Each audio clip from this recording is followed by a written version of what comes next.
Hi all, അസ്സലാമു അലൈക്കും. Welcome back to Silna's kitchen. ഇന്നത്തെ റെസിപ്പി ബാക്കി വന്ന ചപ്പാത്തി വെച്ചിട്ട് പുതിയൊരു ബ്രേക്ക്ഫാസ്റ്റ് തയ്യാറാക്കുന്നതാണ്. അപ്പോൾ നമ്മുടെ ഈ ഒരു ബ്രേക്ക്ഫാസ്റ്റ് തയ്യാറാക്കാൻ വേണ്ടിയിട്ട് ഞാനിവിടെ ബാക്കി വന്നിട്ടുള്ള ഒരു 5 ചപ്പാത്തി എടുത്തിട്ടുണ്ട്. ഈ ഒരു ചപ്പാത്തി നമുക്ക് ഇതേ രീതിയിലൊന്ന് കട്ട് ചെയ്തെടുക്കാം. അപ്പോൾ എൻ്റെ വീഡിയോസ് കണ്ടുകൊണ്ടിരിക്കുന്നവർ എൻ്റെ ചാനൽ ആദ്യമായിട്ട് കാണുന്നവരാണെങ്കിലും ഇതുവരെയും കണ്ട് സബ്സ്ക്രൈബ് ചെയ്യാത്തവരാണെന്നുണ്ടെങ്കിലും പ്ലീസ് ഒന്ന് സബ്സ്ക്രൈബ് ചെയ്തേക്കണേ. ഞാനിപ്പോൾ ചപ്പാത്തി ഈ ഒരു ഷേപ്പിൽ കട്ട് ചെയ്തെടുത്തിട്ടുണ്ട്. ഇതുപോലെ തന്നെ 5 ചപ്പാത്തിയും കട്ട് ചെയ്ത് വെച്ചിട്ടുണ്ട്. ഇതിൻ്റെ അരികു ഭാഗമൊക്കെ കട്ട് ചെയ്ത് മാറ്റിയത് നമ്മൾ കളയരുത്, അത് ഞാനിവിടെ മാറ്റി വെച്ചിട്ടുണ്ട്.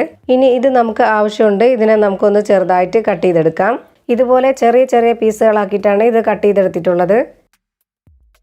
ഒന്നിച്ച് വെച്ച് കട്ട് ചെയ്തതുകൊണ്ട് എല്ലാം ഒരുമിച്ച് കട്ടയായിട്ടിരിക്കും. അപ്പോൾ നമുക്ക് ഇതിനൊന്ന് ഇളക്കിയിട്ട് കൊടുക്കണം. ഇനി അടുത്തതായിട്ട് ഒരു 3 ഉരുളക്കിഴങ്ങ് വേവിച്ച് ഉടച്ച് വെച്ചിട്ടുള്ളതാണിത്. ഉപ്പൊന്നും ചേർത്ത് കൊടുത്തിട്ടില്ല, വെറുതെ നമ്മൾ വെള്ളത്തിൽ വേവിച്ചെടുത്തതിന് ശേഷം ഒന്ന് ഉടച്ചെടുത്തതാണിത്. ഇനി അടുത്തതായിട്ട് ഞാനിവിടെ ഒരു പാത്രം എടുത്തിട്ടുണ്ട്. അതിലേക്ക് ഒരു 2 കോഴിമുട്ട പൊട്ടിച്ചൊഴിച്ചു കൊടുക്കാം. ഇനി ഇതിലേക്ക് ചെറുതായിട്ട് കട്ട് ചെയ്തെടുത്തിട്ടുള്ള 3 പച്ചമുളക്, 3 വറ്റൽമുളക്, കുറച്ച് മല്ലിയില, ഇത്രയും ഇതിലേക്ക് ഇട്ട് കൊടുക്കുന്നുണ്ട്. ഇനി ഇതിലേക്ക് ഒരു നുള്ള് ഉപ്പിട്ട് കൊടുക്കുന്നുണ്ട്. ശേഷം നമുക്ക് കുറച്ച് തേങ്ങാപ്പാൽ ഒഴിച്ചു കൊടുക്കണം. 100 ഗ്രാം അളവിലാണ് ഞാനിപ്പോൾ തേങ്ങാപ്പാൽ ഒഴിച്ചു കൊടുക്കുന്നത്. ഇനി ഇത് നല്ലപോലെ ഒന്ന് ഇളക്കി യോജിപ്പിച്ചെടുക്കാം. ഇപ്പോൾ ഇത് നന്നായിട്ട് യോജിപ്പിച്ചെടുത്തിട്ടുണ്ട്. ഇനി ഇതെല്ലാം ഒന്ന് തയ്യാറാക്കി എടുക്കാൻ വേണ്ടിയിട്ട് ഒരു പാൻ സ്റ്റൗവിലേക്ക് വെച്ച് കൊടുത്ത് ഫ്ലെയിം ഓൺ ആക്കിയിട്ടുണ്ട്. ഇതിലേക്ക് കുറച്ച് എണ്ണ ഒഴിച്ചു കൊടുത്തതിന് ശേഷം ഒരു വലിയ സവോള കട്ട് ചെയ്തിട്ട് കൊടുത്തിട്ടുണ്ട്. 2 പച്ചമുളകും കുറച്ച് കറിവേപ്പിലയും കൂടെ ചേർത്ത് കൊടുക്കാം.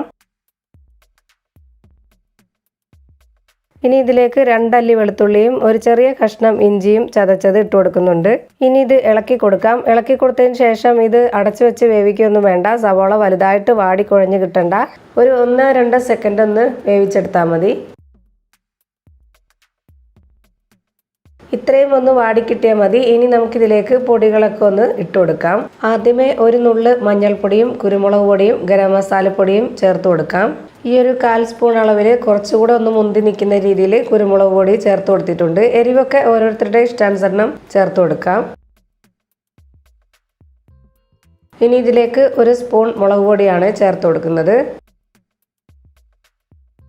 ഇനി ഇതൊന്ന് ഇളക്കി കൊടുക്കാം. ശേഷം ഈ പൊടികളുടെയൊക്കെ പച്ചമണം മാറുന്നവരേക്കും ഒന്ന് അടച്ചു വെച്ച് വേവിച്ചെടുക്കാം.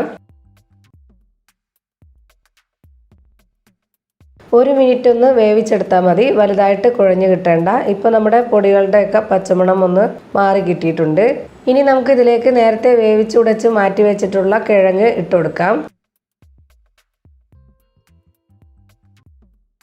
അതിനുശേഷം കട്ട് ചെയ്ത് മാറ്റി വെച്ചിട്ടുള്ള ചപ്പാത്തി പീസ് കൂടി ഇട്ട് കൊടുക്കുന്നുണ്ട്. ഇനി ഇതെല്ലാം കൂടെ ഒന്ന് നന്നായിട്ട് ഇളക്കി യോജിപ്പിച്ച് കൊടുക്കാം.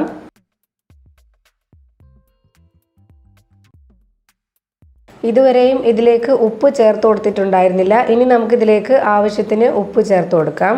ഇതുകൂടി ചേർത്ത് കൊടുത്തതിന് ശേഷം നന്നായിട്ടൊന്ന് ഇളക്കി യോജിപ്പിച്ച് കൊടുക്കുന്നുണ്ട്. വെള്ളമൊന്നും ഒഴിച്ചു കൊടുക്കുന്നില്ല. ഇതുപോലെ നല്ല കട്ടിയായിട്ട് വേണം ഈ ഒരു കൂട്ട് റെഡിയാക്കി എടുക്കാനായിട്ട്. ഇനി ഈ കിഴങ്ങിലും ചപ്പാത്തിയിലൊക്കെ ഈ ഒരു മസാലക്കൂട്ടൊക്കെ പിടിച്ചു വരാൻ വേണ്ടിയിട്ട് ഒരു 2 മിനിറ്റ് നേരം ഇതൊന്ന് അടച്ചു വെച്ച് വേവിച്ചെടുക്കാം. 2 മിനിറ്റ് മതിയാവും നമുക്കിതൊന്ന് വെന്ത് കിട്ടാനായിട്ട്. ഇപ്പോൾ നമ്മുടെ മസാലക്കൂട്ട് റെഡി ആയിട്ടുണ്ട്. ഇനി ഇതിൻ്റെ ഫ്ലെയിം ഓഫ് ചെയ്തുകൊണ്ട് ഇതൊന്ന് വേറൊരു പാത്രത്തിലേക്ക് മാറ്റുന്നുണ്ട്. ശേഷം ഇതേ പാൻ തന്നെ സ്റ്റൗവിലേക്ക് ഇനി വീണ്ടും വെച്ച് കൊടുക്കുന്നുണ്ട്. ഇതിലേക്ക് ഇനി കുറച്ച് ഓയിലോ എണ്ണയോ ഒഴിച്ചു കൊടുത്തതിന് ശേഷം ഇതുപോലെ എല്ലാ ഭാഗത്തും ഒന്ന് പുരട്ടി കൊടുക്കാം. ഇനി നമ്മൾ നേരത്തെ തയ്യാറാക്കി വെച്ചിട്ടുള്ള മുട്ട ഉണ്ടല്ലോ, അത് ഇതിലേക്ക് കുറച്ച് ഒഴിച്ചു കൊടുക്കാം. ഇതുപോലെ ഒരു സ്പൂണിൽ 2 വലിയ സ്പൂണോളം ഒഴിച്ചു കൊടുത്തിട്ടുണ്ട്.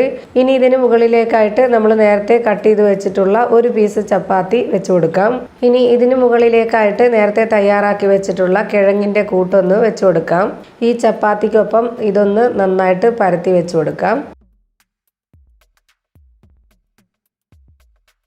ഇതിന് മുകളിലേക്കായിട്ട് ഒരു പീസ് ചപ്പാത്തി കൂടി വെച്ച് കൊടുക്കുന്നുണ്ട്. എന്നിട്ട് ഇതിൻ്റെ മുകളിലൊന്ന് നന്നായിട്ട് അമർത്തി ഒന്ന് പ്രസ് ചെയ്ത് കൊടുക്കുക. എന്നിട്ട് വീണ്ടും ഇതിന് മുകളിലേക്കായിട്ട് കുറച്ച് കിഴങ്ങും കൂടെ വെച്ച് കൊടുക്കുന്നുണ്ട്. ഇതൊന്ന് പരത്തി റെഡിയാക്കി വെച്ചതിന് ശേഷം ഇതിന് മുകളിലേക്കായിട്ട് ഒരു പീസ് ചപ്പാത്തി കൂടി വെച്ച് കൊടുക്കുന്നുണ്ട്. ഇപ്പോൾ ഇതിലേക്ക് 3 പീസ് ചപ്പാത്തിയാണ് വെച്ച് കൊടുത്തിട്ടുള്ളത്. നല്ലോണം ലോ ഫ്ലെയിമിൽ ഇട്ടതിന് ശേഷം വേണം മുട്ട ഒഴിച്ചു കൊടുത്തിട്ട് ഇതുപോലെ ചെയ്യാൻ വേണ്ടിയിട്ട്. ഇല്ലെങ്കിൽ ഇതെല്ലാം നമ്മൾ സെറ്റാക്കി വരുമ്പോഴത്തേക്കും മുട്ട കരിഞ്ഞു പോകും. ഇതിൻ്റെ മുകളിലേക്കായിട്ട് 1 സ്പൂൺ മുട്ട കൂടി ഒഴിച്ചു കൊടുത്തതിന് ശേഷം ഇതുപോലെ ഒന്ന് ഷേപ്പ് ചെയ്തെടുക്കാം. ഇപ്പോൾ ഇതിൻ്റെ ഒരു ഭാഗം വെന്തിട്ടുണ്ട്. ഇനി ഇതൊന്ന് മറിച്ചിട്ട് കൊടുക്കുന്നുണ്ട്. മറിച്ചിട്ട് കൊടുത്ത ശേഷം ഒന്നുകൂടെ ഒന്ന് കറക്റ്റ് ചെയ്ത് കൊടുക്കാം. ഇപ്പോൾ നമ്മുടെ ഈ ഒരു ബ്രേക്ക്ഫാസ്റ്റിൻ്റെ 2 സൈഡും വെന്ത് കിട്ടിയിട്ടുണ്ട്. ഇതേപോലെ തന്നെ ഒരെണ്ണം കൂടെ ചെയ്തെടുക്കാം. അതും കൂടെ ഇതിനകത്ത് ഞാൻ ഉൾക്കൊള്ളിക്കുന്നില്ല, കാരണം വീഡിയോയ്ക്ക് ലെങ്ത് കൂടും.